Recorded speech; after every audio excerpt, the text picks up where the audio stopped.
الحمد لله رب العالمين والصلاة والسلام على حبيبه محمد وآله وصحبه أجمعين. أعوذ بالله من الشيطان الرجيم. بسم الله الرحمن الرحيم. أتأمرون الناس بالبر وتنسون أنفسكم وأنتم تتلون الكتاب أفلا تعقلون. واستعينوا بالصبر والصلاة وإنها لكبيرة إلا على الخاشعين الذين يظنون أنهم ملاقو ربهم وأنهم إليه راجعون. اللهم سبحانك لا علم لنا إلا ما علمتنا إنك أنت العليم الحكيم. مولاي صل وسلم دائما أبدا على حبيبك من زانت به الأسر. ہم اس آیہ کریمہ پہ بیان کر رہے تھے پچھلے جمعے کو جب وقت ہو گیا. اتامرون الناس بالبر، لوگوں کو تو نیکی کی ہدایت کرتے ہو، وتنسون انفسکم، اور اپنی ذات کو بھول جاتے ہو، یعنی خود عمل کرنے کی کوشش نہیں کرتے. وانتم تتلون الکتاب، حالانکہ تم کتاب کی تلاوت کرتے رہتے ہو، پڑھتے ہو، سمجھتے ہو. افلا تعقلون، کیا تم میں اتنا شعور بھی نہیں ہے؟ بنیادی طور پر تو چونکہ خطاب بنی اسرائیل سے تھا اور یہود کے علماء اپنی کتاب کے مطابق اعتراضات تلاش کیا کرتے تھے. مکہ مکرمہ سے بھی مشرکین مدینہ منورہ آ کر یہود سے سوالات پوچھ کر جاتے اور نبی کریم صلی اللہ علیہ وسلم پر پیش کرتے، اور مدینہ منورہ میں آ کر بھی یہود کے علماء کا یہ رویہ رہا. تو ارشاد فرمایا کہ جب لوگوں سے بات کرتے ہو تو نیکی کی، بھلائی کی، اچھائی کی بات کرتے ہو، اور جب اپنے عمل کی باری آتی ہے تو خود ایمان تک نہیں لا رہے ہو، حالانکہ تم کتاب میں یہ بات واضح طور پر پڑھتے ہو. اور پہلی کتابوں میں حضور اکرم صلی اللہ علیہ وآلہ وسلم کی بعثت کی خبر ہی نہیں دی گئی، بلکہ حکم دیا گیا ہے کہ جب آپ مبعوث ہوں گے تو آپ پر ایمان لائیں اور آپ کی مدد کریں، آپ سے تعاون کریں، آپ کا اتباع کریں. تو یہ باتیں تم کتاب میں پڑھتے بھی ہو، پھر تمہاری عقل کو کیا ہو گیا ہے؟ عمومی طور پر اس آیہ کریمہ کے حکم میں ہم سب آ جاتے ہیں. اور آپ دیکھ لیجئے، آج جب ہم کہتے ہیں کہ بہت زیادہ برائی ہے تو اس کا ایک بہت بڑا سبب یہ ہے کہ ہر بندہ دوسرے کو نصیحت کرتا ہے، خود عمل نہیں کرتا. آپ عمومی سطح پر اگر دیکھیں گے تو ہر بندہ اپنے کردار کی فکر سے آزاد ہو کر جہاں اس کی پہنچ نہیں ہے وہاں کے مشورے بھی دے رہا ہوگا. گاؤں میں ایک شخص جمعہ پڑھا رہا ہے تو تنقید حکمران پر کر رہا ہوگا، حالانکہ اس کی بات نہ وہاں پہنچے گی نہ اس کا کوئی اثر ہے. لیکن جب اپنی باری آئے گی تو خود عمل نہیں کرے گا. جانتے بوجھتے بعض لوگ آپ کسی مسئلے کو، ایسا عجیب عالم ہے کہ کسی مسئلے کو مختلف لوگوں کے پاس لکھ کر بھیج دیں، سب کے الگ الگ جواب آئیں گے. پھر آج فتوے خریدے اور بیچے جا رہے ہیں. تو یہ ساری باتیں اس وعید کی زد میں آتی ہیں. اور اگر حق پر رہنا مشکل لگتا ہے یا حق کو قبول کرنا مشکل لگتا ہے یا حق پر استقامت اور عمل کرنا مشکل لگتا ہے تو اس کا نسخہ بھی ارشاد فرمایا وَاسْتَعِينُوا بِالصَّبْرِ وَالصَّلَاةِ. دو چیزیں ایسی ہیں جو حق پر رہنے کی توفیق عطا کرتی ہیں، استقامت عطا کرتی ہیں، ہمت دیتی ہیں، حوصلہ دیتی ہیں، سب سے پہلی بات یہ ہے کہ صبر سے مدد لو۔ صبر کا معنی عربی میں لغت میں ہوتا ہے کسی چیز کو روک لینا، جیسے گھوڑے کی باگ کھینچ کر روک لیا جاتا ہے، کسی چیز کو روک لینا۔ اور قرآن حکیم میں یہ استعمال ہوتا ہے کہ اپنے آپ کو اللہ کی نافرمانی سے روک لیا جائے، یہ سب سے اعلیٰ ترین صبر ہے۔ ہمارے ہاں عرف عام میں تو یہ ہوتا ہے کہ کسی پر کوئی مصیبت آ جائے اور وہ شور شرابہ نہ کرے تو وہ کہتے ہیں اس نے صبر کیا، لیکن شور شرابہ نہ کرنے سے مراد بھی یہی ہوتی ہے کہ وہ اللہ کی رضا پہ راضی ہے اور وہ سمجھتا ہے کہ اللہ کا کام ہے، جو اللہ نے کیا وہی درست ہے۔ تو صبر سے مدد حاصل کرو۔ صبر یہ ہے کہ ایک بنیادی بات آدمی سمجھ لے کہ یہ کائنات اللہ کریم کی ہے، اس دنیا کے بننے سے پہلے اس نے اس کے سارے اقدامات جو ہیں وہ ترتیب دے دیے ہیں، ہر چیز کا فیصلہ ہو چکا ہوا ہے، مخلوق بعد میں آئی اور فیصلے پہلے طے ہو چکے ہیں۔ ہر ذرہ، ہر قطرہ ہوا کا، ہر جھونکا، ہر پتا، ہر ڈالی، ہر شاخ ان فیصلوں کی پابند ہے اور اس کے مطابق ہر چیز الگ ترتیب ظہور پذیر ہو رہی ہے۔ اب اگر آج کا کوئی شخص جو چند روز کے لیے دنیا میں آیا ہے، وہ نہیں تھا تو دنیا قائم تھی اور دنیا چل رہی تھی، وہ نہیں رہے گا، دنیا کا نظام چل رہا ہوگا، تو یہ تھوڑے سے وقفے کے لیے جب ہم دنیا میں آتے ہیں تو ہم یہ اپنا حق کہاں سے تلاش کر لیتے ہیں کہ آج جو دنیا میں چل رہا ہے اس میں میرے مشورے کی ضرورت ہے یا میری رائے کے مطابق ہونا چاہیے۔ اگر یہ بات سمجھ میں آ جائے کہ میرے اختیار میں، انسان کے اختیار میں صرف ایک بات ہے جس کا اسے اختیار دیا گیا، اور وہ یہ ہے کہ کیا وہ اللہ کی عظمت کو قبول کرنا چاہتا ہے، ایمان لانا چاہتا ہے۔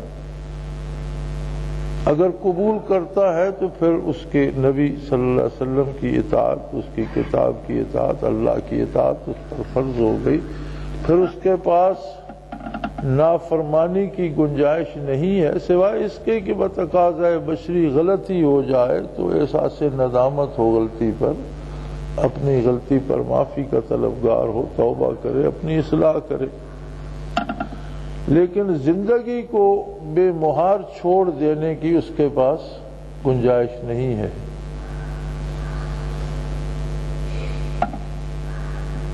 اور اگر اسے یہ بات سمجھ آ جائے تو اسے صبر آ جاتا ہے کہ میں خواہ تڑپ رہا ہوں، جو ہو رہا ہے اور جو اللہ کریم کر رہا ہے وہ بہتر فیصلہ ہے۔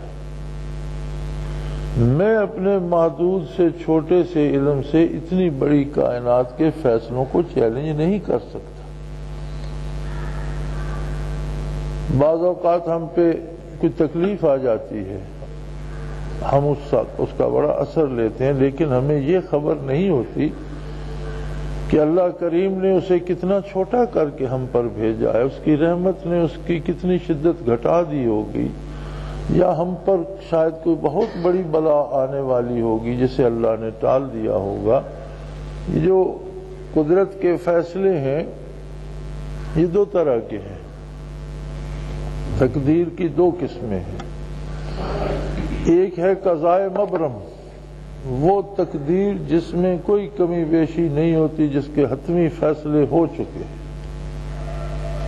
اور انہی فیصلوں کو نافذ ہونا ہے، ان میں کوئی کمی بیشی، کوئی تبدیلی ممکن نہیں، اسے کہتے ہیں قضائے مبرم، ایسی تقدیر جس میں تبدیلی کا کوئی امکان نہیں۔ اور دوسری ہوتی ہے قضائے معلق، وہ فیصلے جو معلق رکھے گئے ہیں، ان کا تعلق انسان کے کردار سے ہوتا ہے۔ یہ جو قوموں کی قومیں غرق ہوئی تو یہ ضروری تو نہیں تھا کہ ان کا مقدر تھا کہ وہ ایک ہی دن سب مریں گے، یہ قضائے معلق تھی کہ اگر تمہارے گناہ اس حد سے تجاوز کر گئے تو سب تباہ ہو جاؤ گے۔ اگر وہ توبہ کر لیتے تو وہ مصیبت ان پر نہ آتی۔ یہ ہوتی ہے قضائے معلق۔ اب ہم ان دو میں فیصلہ کرنے کی اہلیت نہیں رکھتے کہ مجھ پر یہ جو بیماری آ گئی ہے یہ قضائے معلق ہے یا مبرم ہے۔ ہو سکتا ہے یہ قضائے معلق ہو، میری کوئی نیکی، کوئی میری آہوزاری، کسی وقت کی دعا اللہ کو پسند آ گئی ہو اور اس کی شدت کم کر دی ہو سکتا ہے میرا گناہ بہت بڑا ہو، میری خطا بہت بڑی ہو اور یہ چھوٹی سی سزا دے دی گئی ہو۔ نبی کریم صلی اللہ علیہ وآلہ وسلم کا ارشاد عالی ہے کہ مومن کو کوئی چھوٹی تکلیف بھی ہوتی ہے تو وہ بھی اس کے گناہوں کا کفارہ بن جاتی ہے، اس کے طفیل بھی اس کی کتنی خطائیں معاف ہوتی ہیں۔ لیکن یہ ساری باتیں اس صبر سے تعلق رکھتی ہیں جسے اختیار کرنے کا حکم دیا جا رہا ہے کہ آدمی تسلیم کرے اور اس بات سے نکل آئے یہ بھی میری ہے، یہ بھی میری ہے، یہ چیز بھی میری ہے، یہاں بھی میں ہوں، وہاں بھی میں ہوں، میں یہ کر دوں گا، میں وہ کر دوں گا۔ اس سے نکل کر دیکھے کہ میں خود ایک بندہ محتاج ہوں، میں اپنے لیے کچھ نہیں کر سکتا، میں کیا کر دوں گا؟ وہ مالک ہے، جو وہ کرتا ہے وہ درست ہے، اور نظر اس پہ رہے کہ میرے ذمے ہے کہ میں اللہ کے ساتھ ایمان پختہ رکھوں۔ کیا میرا ایمان و یقین درست ہے؟ میرا معاملہ میرے پروردگار کے ساتھ درست ہے؟ تو پھر یہ ہمت بھی نصیب ہو جاتی ہے کہ حالات کا بوجھ نہیں پڑتا۔ دوسری تجویز یہ دی والصلاح، اللہ کی عبادت۔ ایک یہ یقین کر لو کہ جو کرتا ہے وہ اللہ کریم کرتا ہے اور مجھے صبر و رضا کا راستہ اختیار کرنا چاہیے، پھر اللہ کی عبادت کو شعار بنا لو۔ عبادت میں صرف فرائض نہیں ہیں، فرائض تو وہ عبادتیں ہیں جو ضروری ہیں، جن سے چھٹکارا ممکن نہیں، جو ذمہ داری ہے ہماری۔ انسان کا سارا عمل یا اللہ کی اطاعت ہوتا ہے یا نافرمانی ہوتا ہے۔ دن بھر ہم جو کام کرتے ہیں، جو بات کرتے ہیں، جو کماتے ہیں، جو خرچ کرتے ہیں، کسی سے ملتے ہیں، کسی سے اچھا کرتے ہیں، کسی سے برائی کرتے ہیں، تو یہ سارا کچھ جو ہے یا اللہ کی اطاعت ہے یا اس کی اطاعت کی حدود سے متجاوز ہو کر نافرمانی میں داخل ہوتا ہے۔ تو جو کچھ اطاعت میں آتا ہے وہ عبادت ہے۔ یعنی حکم یہ دیا جا رہا ہے کہ اپنے کردار کو احکام الہی کے مطابق کرنے کی بھرپور کوشش کرو۔ اس سے یہ مراد نہیں ہے کہ صبر کرو اور صرف نمازیں پڑھو، نماز افضل ترین عبادت ہے، لیکن ہر وہ کام جو ہم زندگی کا کرتے ہیں اور ہر وہ عمل جو ہم کرتے ہیں وہ اطاعت الہی کی حد میں ہوگا تو عبادت قرار پائے گا۔ اس لیے فرمایا صبر کرو، یہ سمجھ لو اپنی حیثیت کو اور اللہ کی عظمت کو دیکھ کر صبر اور شکر اختیار کرو اور اپنے کردار کو عبادت کے سانچے میں ڈھال لو۔ مشکلیں حل ہو جائیں گی، کوئی مشکل نہیں رہے گی، کوئی مشکل لگے گی نہیں۔ لیکن فرمایا وَإِنَّهَا لَكَبِيرَةٌ، لیکن یہ کام بڑا مشکل ہے۔ نسخہ مختصر سا ہے، اجزاء دو ہیں اس نسخے کے، اور دونوں انسان کے اپنے اختیار میں اللہ نے دیے ہیں، لیکن فرمایا اس کے باوجود یہ مشکل ہیں، ان کے لیے ایک اور چیز کی ضرورت ہے۔ صبر بھی مشکل کام ہے، اللہ کی اطاعت بھی مشکل کام ہے، لیکن یہ ہے بہت مشکل سوائے ایسے لوگوں کے الا علی الخاشعین، ان لوگوں لوگوں پر کوئی مشکل نہیں ہے، کوئی دشوار نہیں ہے جو لوگ خاشعین ہیں، جن کے قلوب میں خشوع ہے۔ خشوع دل کی ایک کیفیت کا نام ہے، اور نبی کریم صلی اللہ تعالی علیہ وآلہ وسلم سے دونوں نعمتیں پہنچی ہیں۔ ایک کو ہم کہیں تعلیمات نبوی علی صاحب الصلاۃ والسلام، تو دوسرے کو برکات نبوی کہہ سکتے ہیں۔ نبی کریم صلی اللہ علیہ وآلہ وسلم کی ذات ستودہ صفات سے اللہ کا کلام ہم تک پہنچا، آپ کے ارشاد اور آپ کی حدیث سے کلام کی تفسیر اور مفاہیم اور معانی ہم تک پہنچے، آپ صلی اللہ علیہ وآلہ وسلم کے عمل سے کتاب پر عمل کرنے کا طریقہ ہم تک پہنچا۔ یہ سارا کیا ہے؟ تعلیمات محمد الرسول اللہ صلی اللہ علیہ وآلہ وسلم۔ دوسری نعمت یہ تھی، جیسے قرآن کریم میں ارشاد ہے، یتلو علیہم آیاتہ ویزکیہم ویعلمہم الکتاب والحکمہ، اللہ کی طرف دعوت دیتا ہے اللہ کا رسول صلی اللہ علیہ وآلہ وسلم، ویزکیہم، پھر ان کا تزکیہ کرتا ہے، انہیں پاک کرتا ہے۔ اب یہ پاک ہونا ایک کیفیت ہے باطن کی، قلب کی، ضمیر کی، دل کی، جو نام بھی آپ اسے دیں، اندر کی، کہ درون دل ان کا پاک ہو جاتا ہے۔ اور تزکیہ کس طرح فرمایا کرتے تھے حضور اکرم صلی اللہ علیہ وآلہ وسلم کہ جو بھی ایمان لے آیا، جس مومن کی نگاہ حضور صلی اللہ علیہ وسلم کے وجود عالی پہ پڑ گئی، اس کا تزکیہ ہو گیا۔ قلب اطہر سے قلب مومن میں ایسی برکات پہنچی کہ اسے پاک کر دیا۔ یا نبی کریم صلی اللہ علیہ وسلم کی نگاہ ناز اٹھی اور مومن پر پڑ گئی، اس کا تزکیہ ہو گیا۔ وہ کیا ہو گیا؟ صحابی۔ صحابی کا لفظی ترجمہ تو ہے صحبت یافتہ، جس نے نبی کریم صلی اللہ علیہ وسلم کی صحبت پائی ہو، ملاقات نصیب ہوئی ہو، حضوری نصیب ہوئی ہو۔ لیکن مفہوم اس کا یہ ہے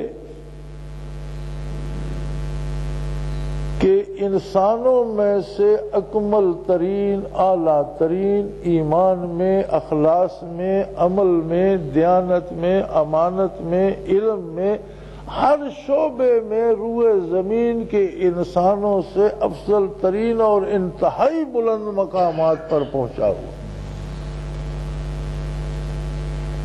کہ صحابہ کے بعد تب سے اب تک اور اب سے قیامت تک آنے والی ساری مخلوق اگر جمع کی جائے تو بھی صحابی کی گرد پاک کو نہیں پہنچتی۔ ہم دیکھتے ہیں کہیں اللہ کا کوئی ولی کامل گزرتا ہے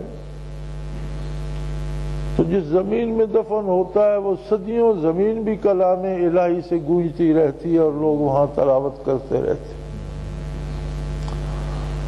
اس کی نسلوں کی لوگ زیارت کرتے رہتے ہیں۔ لیکن اگر سارے بنی آدم ایسے ہی ولی ہو جائیں اور سب کی ولایت جمع کی جائے تو صحابی کی گرد پاک کو نہیں پہنچتی۔ تو طہارت یا تزکیے کا یا خشوع کا یہ عالم تھا۔ جب یہ طہارت نصیب ہوتی ہے تو دل میں ایک کیفیت بنتی ہے قرب الہی کی، جسے خشوع کہا جاتا ہے۔ تو فرمایا جسے خشوع نصیب ہو جائے اس کے لیے نہ صبر مشکل رہتا ہے اور نہ اللہ کی اطاعت مشکل رہتی ہے، لیکن یہ خشوع بھی اور کہیں سے نہیں آئے گا، جہاں سے اللہ کی بات ہم تک پہنچی ہے وہیں سے خشوع قلب بھی ہم تک پہنچے گا، اور یہ صرف ایک ہستی ہے، محمد الرسول اللہ صلی اللہ علیہ وآلہ وسلم۔ اب صحابہ کرام کی یہ عظمت کہ جو بندہ مومن بھی کسی صحابی کی خدمت میں پہنچا تو تابعی ہو گیا،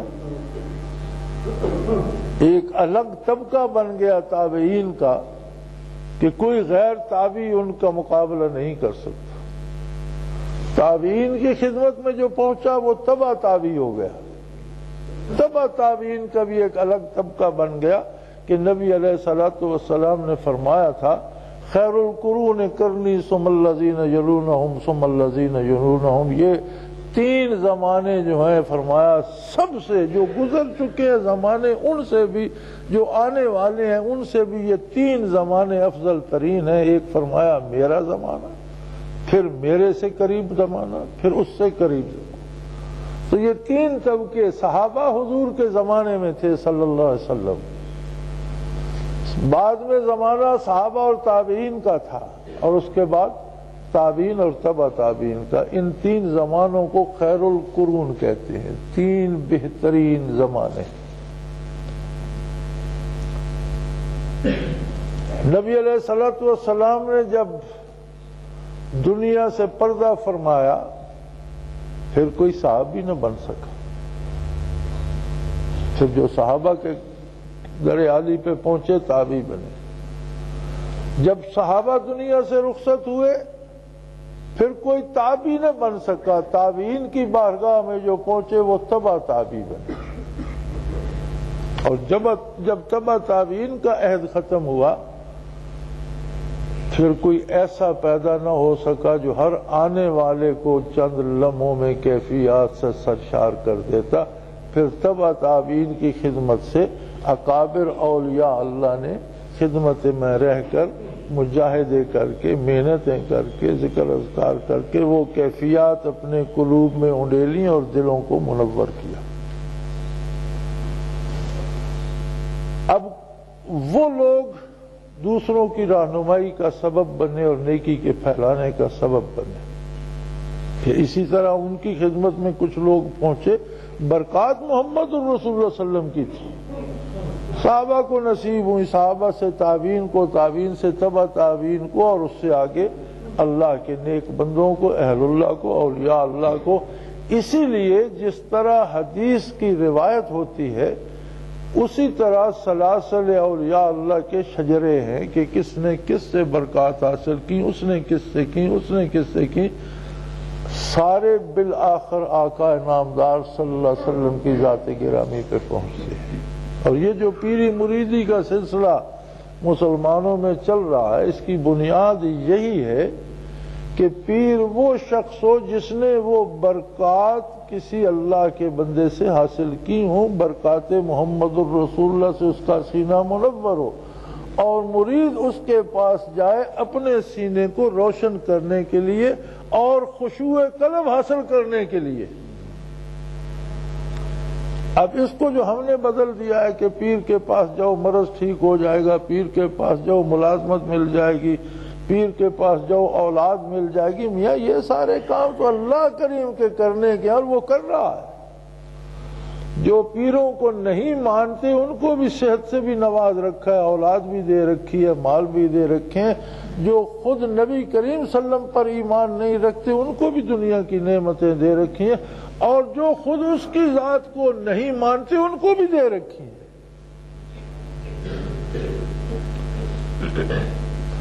یہ جو دنیا میں نافرمان اور کافر اور ظالم اور فاسق اور فاجر حکمران ہیں، اللہ کی ایک مخلوق کو جنہوں نے تہہ کر دیا، انہیں حکومت کس نے دے رکھی؟ ان کا تو کوئی پیر نظر میں نہیں آتا۔ تو خاص کر یہ برے صغیر میں تو ہم نے ہندوؤں سے لے لیا نا، جو ہندو برہمن سے امید رکھتا ہے یا اپنے دیوی دیوتا سے رکھتا ہے وہ ہم نے اپنے پیر سے جوڑ لی۔ یہ کوئی پیری مریدی نہیں ہے کہ عمل کی توفیق نہ ہو۔ ہاں یہ الگ بات ہے،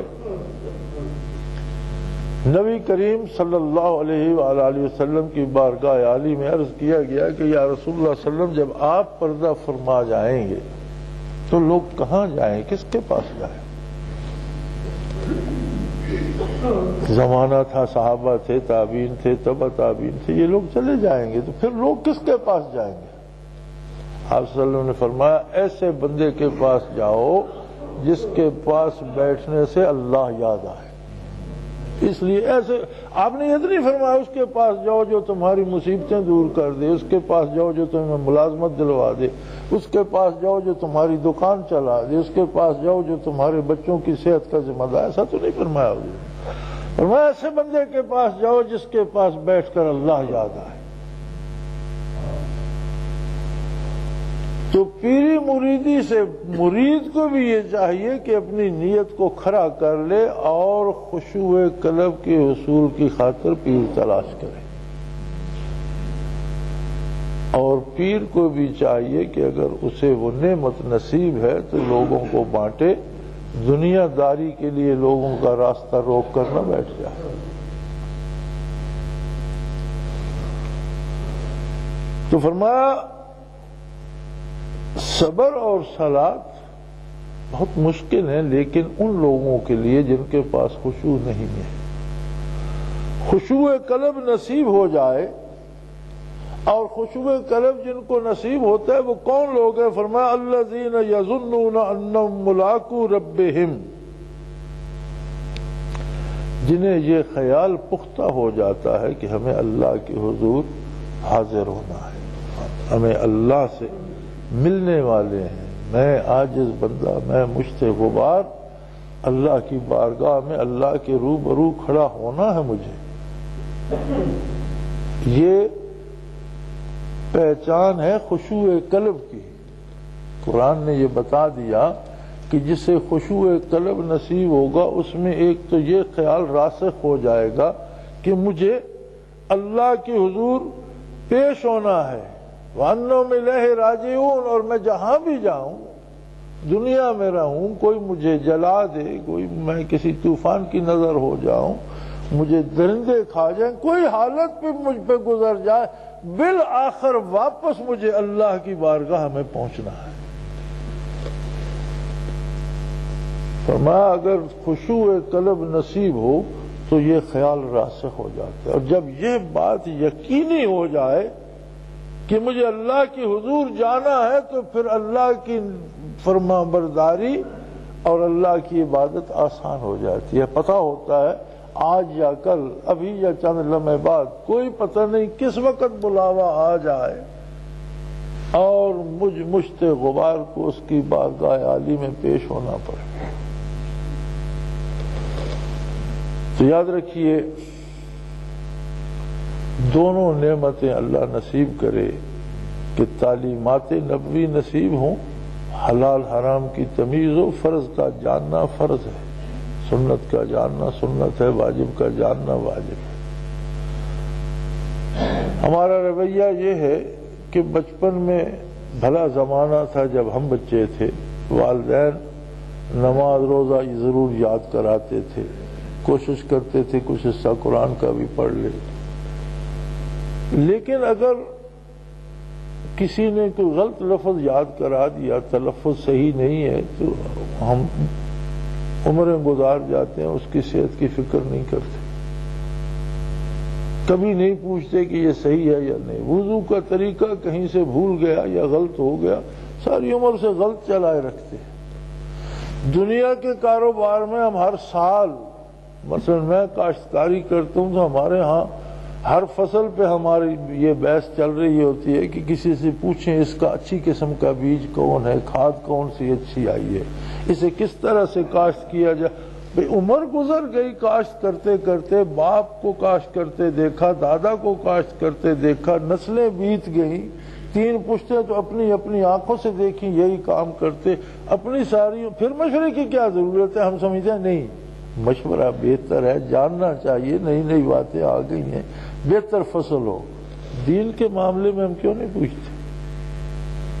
خشوع کی کمی ہے، قلب میں خشوع آ جائے تو فکر پیدا ہو جاتی ہے، میں جو کام کر رہا ہوں نہیں، اس کا صحیح طریقہ کیا ہے، روزہ رکھا ہے تو اس کے افطار و سحر کیا ہے، اس کے آداب کیا ہے، کس بات سے ٹوٹے گا، کس سے مکروہ ہوتا ہے، جاننا چاہیے، جانے گا تو عمل کرے گا۔ تو دین کے لیے ایک تجسس پیدا ہو جاتا ہے۔ میں نے حضرت رحمت اللہ تعالی علیہ کی خدمت عالی میں یہ دیکھا ہے کہ حضرت کسی کو نہیں کہتے تھے، نہیں فرماتے تھے یہ کرو وہ کرو، وہ نہ کرو، ایسا کرو ایسا نہ کرو، یہ بھی نہیں فرماتے تھے داڑھی رکھ لو، میں نے نہیں سنا کسی سے آپ نے کہا۔ لیکن عجیب بات ہے، جب کیفیات قلب میں آتی تھی تو بندے میں خود ایک تجسس پیدا ہو جاتا تھا، وہ از خود اس طرف چل پڑتا تھا، وہ خود داڑیاں بھی رکھ لیتا تھا، خود نمازیں کا پابند بھی ہو جاتا تھا، خود حلال حرام بھی پوچھنے لگ جاتا تھا۔ اور کتنے لوگوں کو دیکھا کہ وہ آئے اور از خود ان میں جب دل میں برکات آئی، کردار میں اور بدن پہ تبدیلیاں، مثبت تبدیلیاں آنے لگ گئیں۔ تو فرمایا اللہ کی اطاعت سے اور اللہ کی عظمت کا اقرار کر کے اور اپنی عاجزی کو دیکھ کر تمہیں دنیا میں کوئی مشکل نہیں لگے گی۔ ہاں، خود کو عاجز اور اس کو قادر ماننا اور اس کے ہر حکم کی تعمیل کے لیے کمر بستہ ہو جانا یہ مشکل لگے گا، جب تک برکات محمد رسول اللہ سے دل روشن نہیں ہوگا، خشوع نہیں آئے گا۔ تو اور اگر خشوع نصیب ہو گیا تو پھر یہ مشکل نہیں رہے گا، اور یہ نصیب ہو گیا تو دنیا میں کوئی مشکل نہیں رہے گی۔ ہر حال میں مطمئن رہو گے، اطمینان قلب تمہارا مقدر بن جائے گا اگر یہ نسخہ اپنا لیا جائے۔ اللہ کریم ہماری لفظوں کو معاف فرمائے اور ہمیں تعلیمات نبوی اور برکات نبوی دونوں سے مستفید فرمائے۔ وآخر دعوانا الحمدللہ۔